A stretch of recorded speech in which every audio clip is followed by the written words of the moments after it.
Bom dia! O Meu Paraná de hoje relembra a história de uma das maiores tragédias já vividas pelo nosso estado. Foi há 30 anos, em 1983. Naquele ano, o sul do Brasil viveu um período de muita chuva. Tanta água provocou uma das maiores enchentes já vistas no país. Aqui no Paraná, a cidade de União da Vitória praticamente sumiu embaixo d'água.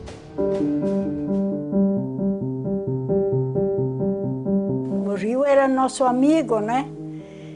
Eu levava meus meninos a nadar, ensinei eles a nadar, tudo ali. E a gente gostava, né?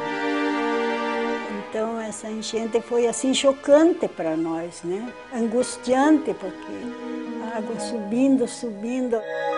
Nunca houve uma coisa dessa assim de subir 1,5 metro numa noite. Mas nessa enchente de 83, algo estranho aconteceu.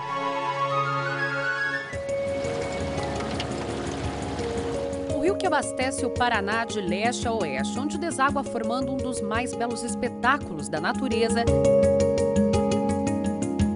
também carrega em suas águas um sinal de alerta e a história de uma das maiores catástrofes do Paraná, a enchente de 1983, que atingiu o sul do estado.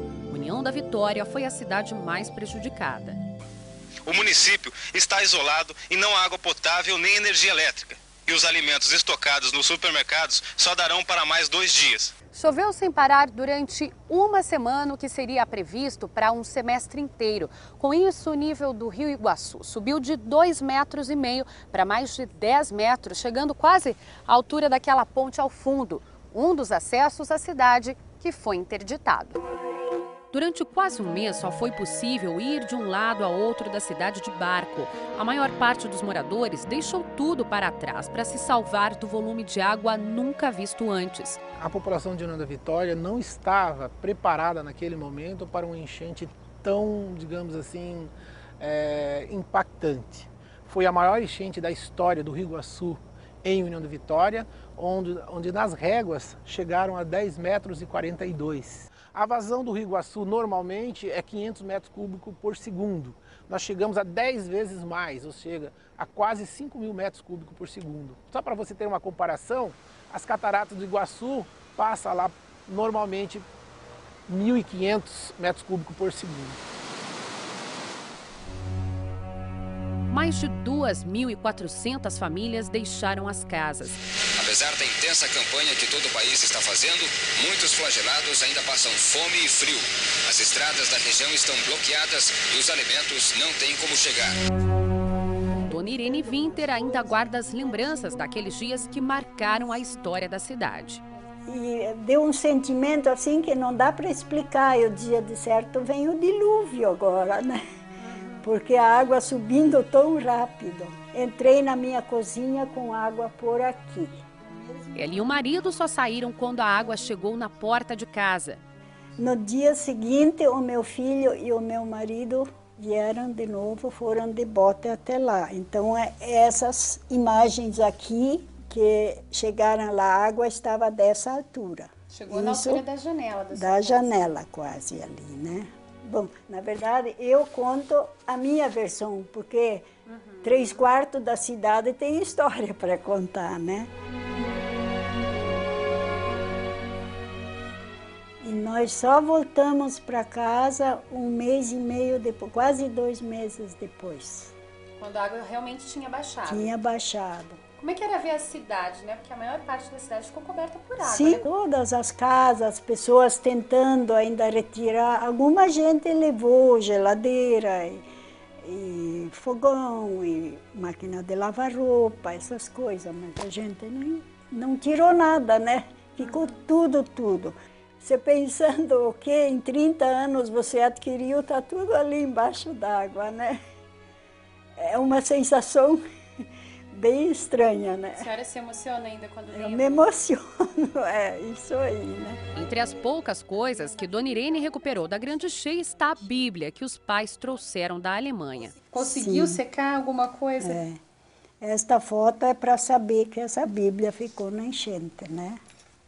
Tem páginas bem sujas, tem páginas assim, cheias, enlameadas, né? Mas no geral até que tá bonito. Ainda dá para ler tudo, só que é em alemão, né?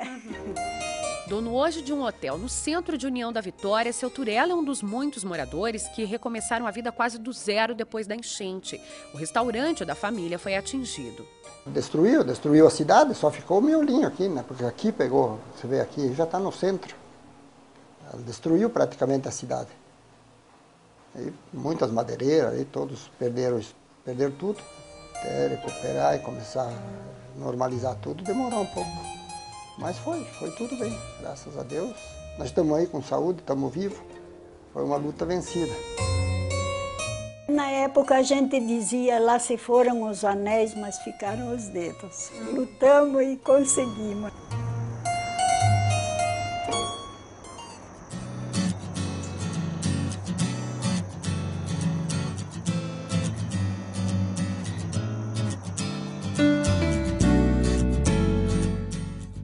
A seguir, as lições da grande cheia, como os moradores aprenderam a conviver com o risco das enchentes e a história do Coronel Bom, que está guardada numa caixa de muito valor.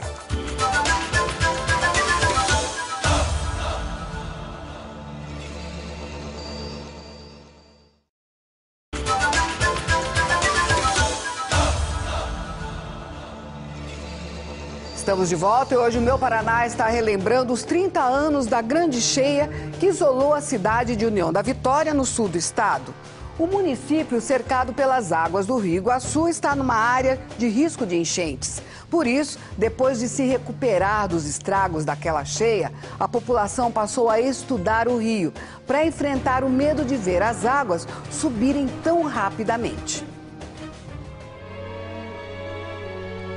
Da tragédia em União da Vitória vieram lições e desafios para os moradores. Como evitar ou se preparar para futuras enchentes? Como recomeçar após a catástrofe? As perdas foram incalculáveis para o município. Quando as águas baixaram, foi preciso muito trabalho para reerguer a economia. Muitos comerciantes perderam estoques, tiveram lojas destruídas. O setor madeireiro, mais importante na época para a região, foi um dos mais prejudicados. O trabalho em cerca de 500 fábricas foi paralisado. Nem todos os empresários conseguiram se recuperar. José Nelson de Senha, dono de uma das maiores madeireiras do Brasil no início da década de 80, conta que levou mais de 15 anos para quitar as dívidas que vieram depois da cheia. 30 dias sem poder entrar dentro da empresa pelo volume de água que tinha. Nós tínhamos mais ou menos 3 metros e meio de água dentro do pátio. Nós chegamos a passar com um barco em cima da garagem. E depois dos 30 dias, levamos ainda 60 dias para arrumar a casa. Então foi perda total, sem dinheiro, sem faturar. 90 dias, como é que a gente faz? Mas assim mesmo conseguimos dar a volta. A verdade é que eu tinha 30 anos menos. Fosse hoje, dificilmente eu tinha coragem de enfrentar. Além de dinheiro, o que foi preciso para se reerguer? Isso é muita coragem. Muita coragem, muita vontade de fazer as coisas. Depois de 1983 vieram outras enchentes, menores, e também o aprendizado. Dago Voeu é um dos membros da SEC Corpreri, uma ONG criada para fazer estudos de prevenção contra cheias. Em parceria com a Copel, responsável pela barragem da usina de Foz do Areia, a ONG faz o monitoramento das águas por meio de um sistema de informações acessível 24 horas pela internet. Todo o volume de água que está chegando no Iguaçu e passando por União da Vitória, eles têm noção de quantos metros cúbicos isto é. De forma que eles fazem maior ou menor rebaixamento lá na represa de Foz do Areia, que está a 110 quilômetros daqui. Exemplo, nós estamos com uma cheia qualquer se aproximando da cidade da União da Vitória e já há um sinal de alerta de que eles devem abrir as comportas para fazer um pequeno buraco de espera para que isso possa passar sem causar aumentos de nível em União da Vitória. Então eles automaticamente fazem isso. Se você lembrar de 83, como é que isso descobriu-se que nós estávamos no meio de um evento catastrófico? Sinos badalando, as máquinas todas a vapor com os seus avisando a população à noite que tínhamos uma coisa extremamente errada. Então a comunicação, todo o sistema de informação era falho. Hoje isso está totalmente mudado em função do que você está vendo aqui. Rubens Pedro Bom, conhecido como Coronel Bom, mora ainda na mesma casa que foi atingida pela cheia de 1983. O rio chegou quase à altura do telhado. A água chegou à altura daquelas janelas que você está vendo, um palmo acima ainda. Então, por mais que a casa estivesse alta, a água quase cobriu a casa. Quase cobriu a casa. Faltou uns 4 dedos para chegar no forro. Na pracinha ao lado da casa, ele deixou um registro das maiores enchentes enfrentadas. Nos postes estão as marcas da altura onde a água chegou. Além das recordações, ele também guarda uma caixa de muito valor. Bujão de água, bujão de gás, gás para todo fogareiro, querosene, sacos plásticos, saco impermeável, lanternas elétricas. Tudo que for tipo uma emergência aqui para ficar aqui no molhado. Coronel Bom acredita que maiores enchentes virão. Mas conversando com este simpático casal, já na entrada da casa com vista para o rio, entendemos por que, apesar do perigo, nem ele nem a esposa querem sair das margens do Iguaçu. E a senhora não tem medo, dona Emília, de ter uma cheia de volta? Ela tem. Até que um pouquinho, né? Mas se eu tivesse mesmo, eu teria feito força para ele, com ele, para a gente sair daqui. Mas não, eu gosto, sabe? A gente sai, ai, que saudade da nossa casa, porque é gostosa, né? Não tem uma tarde igual a outra. É uma beleza isso aqui, um descanso. Estamos prevenidos, tá? Que é como está escrito naquela placa, enchente maior está por vir. E último caso, aí do lado tem o barquinho, amontamos no barquinho e lá se fumo.